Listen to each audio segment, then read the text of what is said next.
year. Those approaches, both from President Biden, President Trump, and from different experts around the country, have all centered mostly, for the most part, on what we call the carrot approach. In other words, here are the benefits behind getting this vaccination. And that has worked to a certain extent, but vaccination rates have started to plateau off. They have gone up recently because of the Delta variant, but they're still plateauing down, and there's still, at least according to President Biden, 80 million Americans who have not been vaccinated.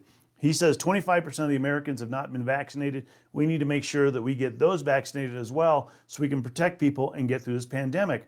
And so again, up until now, they've been using this carrot approach, giving people the benefits behind it. They've also used incentives in other areas. Certain states have had lotteries, they've had scholarships for schools, a variety of things to try and get people motivated to get the vaccine. And that's worked to a certain extent, but they've also noticed in the undercurrent there that mandates have worked as well. And those mandates encourage people to get vaccinated so they can go to work, they can do the variety of things they want to do, perhaps go to a show or a game.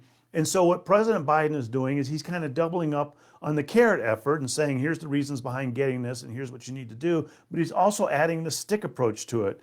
Remember, the carrot and the stick. The carrot are the soft, the things that benefit you, versus the carrot. Here are the things that can happen if you don't get the vaccine. And in this case, his stick approach is essentially saying we are going to mandate it in certain areas. Number one, federal employees, those that are contracted to federal agencies and other contract employees, are going to be mandated to have vaccines. He took away the testing requirement because up until now, it was get vaccines or get tested. Now he's saying get vaccines. Blunt, end of line, get vaccines at that point. What he's also doing is saying he is looking for OSHA, the Occupational Safety Health Administration, to go ahead and see if they can mandate for companies that have more than 100 employees that those employees either get vaccinated or get tested on a regular basis, most likely a weekly basis, to make sure that they're not spreading COVID. As you can imagine, that's going to be expensive for an employer, so they're going to push towards that vaccine mandate. And we have seen these mandates working in other areas. He is also saying, we need to make sure that outside of these environments that people get vaccinated as well, and there's a reason behind getting vaccinated. So he's asking large venues in particular, we're talking concerts, sports arenas, those types of venues, to check vaccination status and open up only for vaccinated people as well. It'll be interesting to see where that goes and how many people actually do that. And I know there's been a lot of criticism, a lot of concern from governors, from a lot of people saying this is infringing on our freedom, this is infringing on our freedom of choice. And what he said, he actually addressed that, and here's his quote: "It's not about freedom or personal choice, but about protecting yourself and those around you." And he went on to say, this is protecting your loved ones, this is protecting your family, this is protecting your communities. And what I would add to that, and again, this is me talking from a public health perspective, is these are important. Public health is important. And in situations like this, in the pandemic, where we're in an emergency, there's 1,000 deaths a day right now at this point. We have 135 to 150,000 cases a day at this point right now because of the Delta variant. We need to get that under control. And that means we need to do steps that can help the public health. And if you think about it, there's other public health measures out there as well. Does everybody want to wear a seatbelt? No, but it is mandatory in all 50 states that you wear a seatbelt because that protects you. Number one, if you're in a crash, protects you from getting injured in a crash, but it also protects those around you, other people in the car who might get injured because your body ends up going in different directions in the car. You might end up going outside the car and injuring other people. So it does protect you. The other one, look at smoking. Before the 1970s, 1980s, it was very common to have, a smoking and a non-smoking section on the airplane. It never made sense to me to be one or two rows behind the smoking section in the non-smoking section, but yet all the smoke filters back there. And so they took the public health measure of saying no smoking in public, no smoking on airplanes, no smoking in buildings, those types of things, because they wanted to protect the people that weren't smoking from that cigarette smoke, which we know secondhand smoke can cause some issues. So people at the same time said, you're infringing on my rights as a smoker. I should be able to smoke where I want to. But again, that's a public health measure, protecting the public health. And so making sure that public health was priority number one. And in this case, it's the same thing. The public health is here, and it's the priority, especially during this pandemic. And like he said, it's not about freedom or personal choice, but about protecting yourself and those around you. And then he went on even more. It was interesting because there have been a lot of people that have hesitated to get the vaccines. And up until recently, one of the reasons they were hesitant to get the vaccine is because it had gotten emergency use authorization. It had not gotten approval, full FDA approval. Well, now Pfizer has full FDA approval. Moderna is right around the corner from getting their full FDA approval. And so he said, which I thought was interesting, his quote, "What more is there to wait for? What more do you need to see? Why aren't you getting your vaccine right now?" And just to put it in perspective, I have heard from a variety of people. Number one, of course, the first one was, well, it's not fully approved. Pfizer is fully approved at this point. So that takes that out of the equation. But then I hear people say at the same time, it hasn't been tested that well. It hasn't been tested that many people. If you look at tests prior to the pandemic, human trials typically had maybe 3,000 people in them. It took years to get that number of people, and that's why the trials took so long. Well, in this case, they ended up having the combination of the trials around 70,000 people. 70,000 people versus 3,000 people they tested it on. And the reason they were able to do it so quickly is because they were able to get so many volunteers so quickly. Instead of taking years and a lot of advertising, a lot of marketing, a lot of knocking on doors to try and get volunteers, volunteers came flocking to them. So they had 70,000 volunteers. They followed them for 2 months, found out safety was great, efficacy was great, and so they went on. But people are saying, I don't even know if that's enough. Fine, if that's not enough, look at what's happening here in the US and around the world. Here in the US, over 200 million shots have been administered. Over 200 million shots have been administered. And the safety profile has been great. Sure, there have been a few issues here and there. They've been very rare, but that's not unexpected with anything that goes on. And at the same time, 200 million people have gotten a shot and gotten protected from COVID. If you look around the world, we're talking 2 billion people with a B. 2 billion people have gotten their vaccinations around the world, have been fully vaccinated. Matter of fact, it's 2,300,000,000 people around the world. So when it comes to what are you waiting for, the numbers, it can't be the numbers because we're talking 2+ billion people have been vaccinated and are doing great. We don't have zombies. We don't have people lying in the streets from the vaccines. It is doing well. Safety profile is great. We have a great efficacy on this. Yeah, the Delta variant has taken the efficacy down a little bit, but it still protects you from what I call the big three: serious illness, hospitalizations, and deaths. And so when it comes to him saying, what are you waiting for? I agree with him. What are you waiting for? Because those numbers are there. Safety profile is there. It's been fully approved. So he is pushing these mandates out there. It'll be interesting to see what happens. I know there are going to be some lawsuits involved here, see how that works out in the court system. But he is, again, using the carrot and the stick approach of saying, well, there are benefits behind it. There are incentives in certain areas behind it. But there are also going to be some issues if you don't get the vaccine. And they have seen these mandates actually help. So hopefully it'll help get more people vaccinated because, again, I'm a physician. From my perspective of public health, getting fully vaccinated is important. And so, that'll help get this pandemic over with sooner rather than later and as quickly as possible and keep you as healthy as possible. So that's that. But the other thing I want to look at are the numbers that are going on out here. And if you look at the numbers here in the US, the CDC just had, or the White House COVID task force just had their briefing. 135,000, that's the 7-day average on yesterday's cases, daily cases, 175,000. If you look at it from what's happening around the world, we are one of the top places in the world for case numbers specifically. That 135,000, a few days ago was 150,000. And so our cases are very high. But if you also look at the cases per million people, which, as you know, I like to break it down to that like that because then it equates things. It's not the numbers because we have such a large population compared to, let's say, the UK, but it's on a per capita basis, per people basis. What are the numbers here? And if you look at the actual numbers here, in the UK, they are still higher than us. They are 566 per million people. Here in the US, we are 451. A few days ago, we were up around 499, so that's good. We're starting to come down. But if you look at other areas, Germany, 127. Mexico, just south of us, they are 101 per million people. Canada, just north of us, 99.5. So they're 101, 99.5. We're 451. So we're 4 times what they are, number of cases per million people. And so that puts it on an even baseline, which means obviously we have some work to do.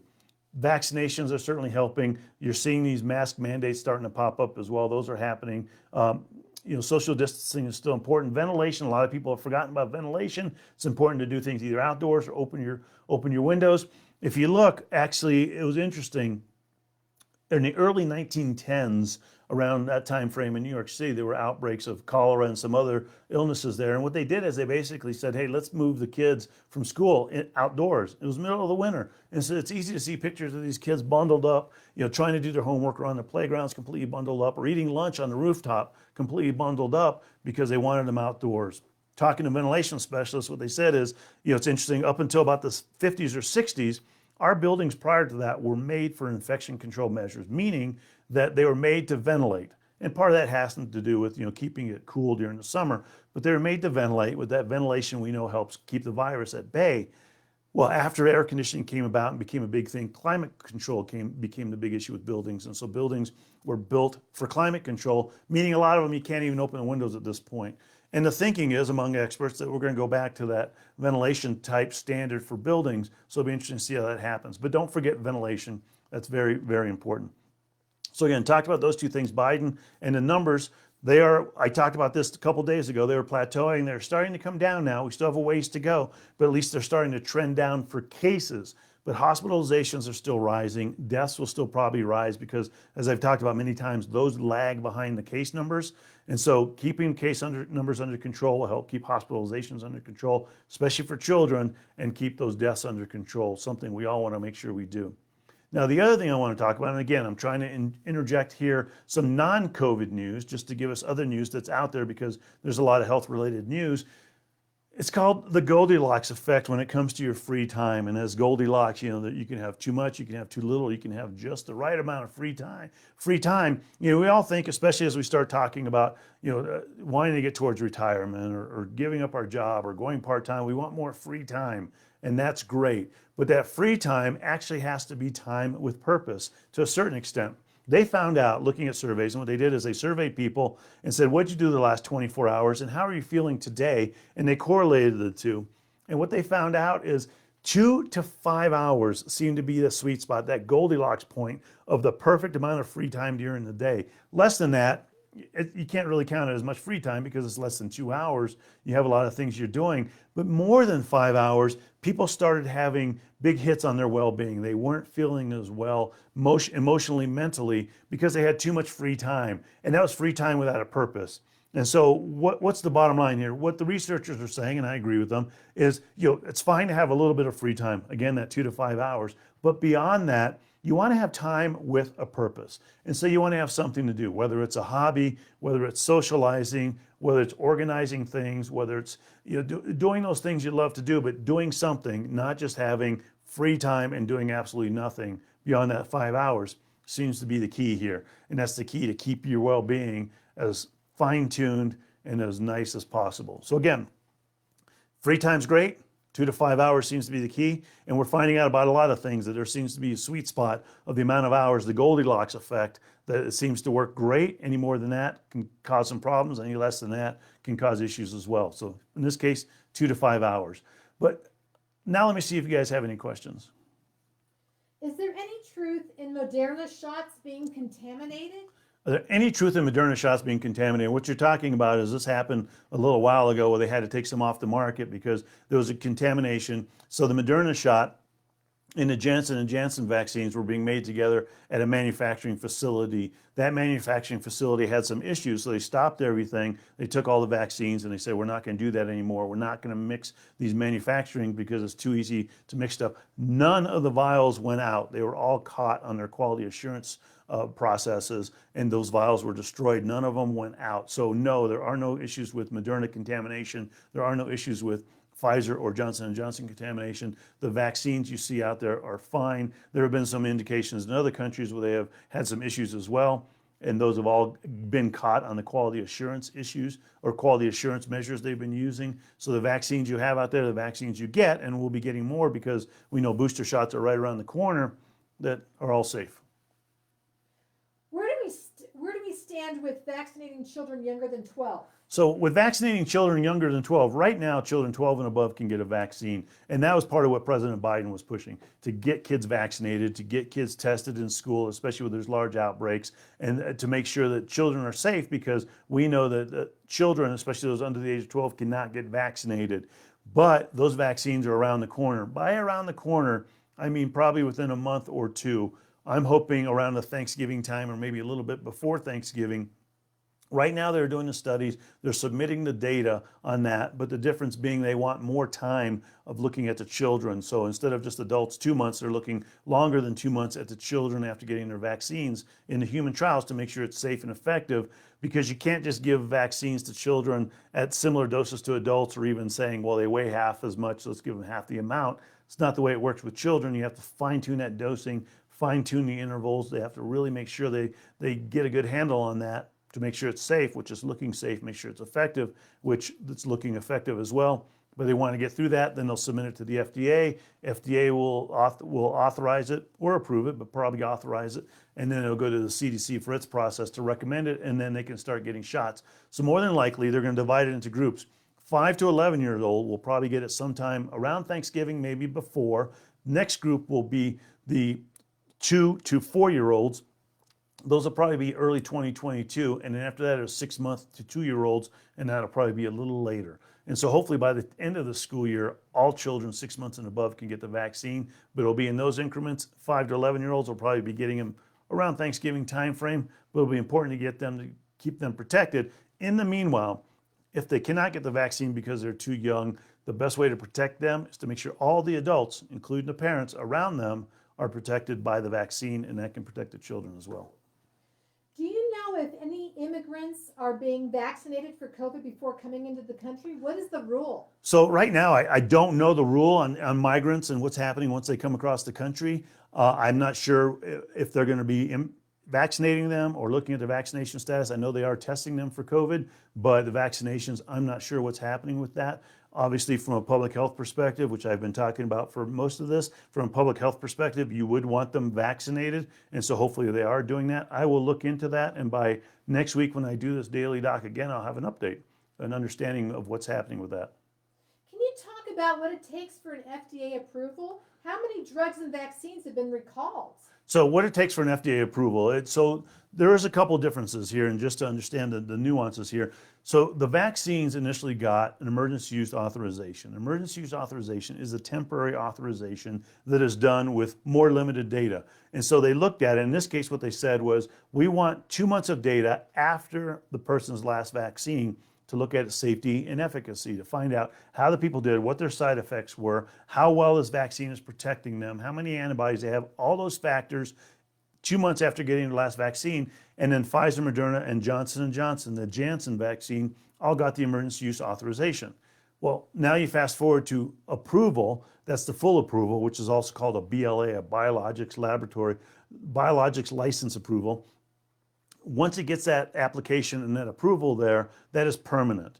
And so that takes more time to do, more data to do. And in this case, the FDA said, we want 6 months of data to look at that information, and we want to really churn through that data. On top of that, they also go to the plants, look at the manufacturing plants to make sure the quality assurance is there. And then they also get a commitment from the manufacturer to what we call a phase 4 human trial. In other words, follow people for years after getting these vaccines and report to the FDA if there are any issues. It's a great program. The FDA is the gold standard for the world on medicine approvals, vaccine approvals. I don't know exactly which ones have been recalled. I know there have been a couple, but at the most it's been a couple recalled. In the vast amounts of vaccines and medicines that have been approved to the FDA, it's a great approval process. But like anything, as time goes on, we find out more and more as people get more and more vaccinations. And then once they get those vaccinations, if there are issues, the FDA at that point will say, let's go ahead and review this and see what's going on. In this case, you do have to remember that we are in the middle of an emergency. If we don't have the option of waiting 3, 5, 10 years to get this vaccine, because 3, 5, 10 years from now, it won't matter as much as it matters now at protecting us from COVID and protecting us from having the issues that COVID gives, especially the long-term issues. There have been anecdotal, what we call, doctors around the country, around the world, talking about, issues with pregnancies and the fetus itself. And I'll be talking about that hopefully next week or two with an OBGYN expert. But again, this is one of those things that the FDA does a great job of approving these medicines and vaccines. Very, very few numbers of them have been recalled, just a couple from my understanding. And they do a great job. And this vaccine has proven to be safe and effective. And like I mentioned, over 2 billion people have gotten the vaccine here in the world, over 200 million here in the US. And so thank you very much. This has been fantastic. And like I talked about, President Biden had his 6 points, and mainly he's trying to get more people vaccinated by using mandates. We talked about the numbers. They have started to come down a little bit here in the US, but you want to be careful because they could easily go back up. Plus, hospitalizations and deaths do lag behind those numbers. So you might see those still increasing a little bit. And then we talked about the Goldilocks effect when it comes to your free time. 2 to 5 hours of free time is wonderful. Beyond that 5 hours, you want what we call time with a purpose. In other words, time you do something you love, and that particularly means hobbies, learn to play an instrument, any of those things that you really want to do. Make sure you do that as well. In the meanwhile, I hope you have a fantastic weekend. And as always, I hope you, your family, your loved ones, and your community get through this pandemic sooner rather than later and as healthy as possible. Thanks.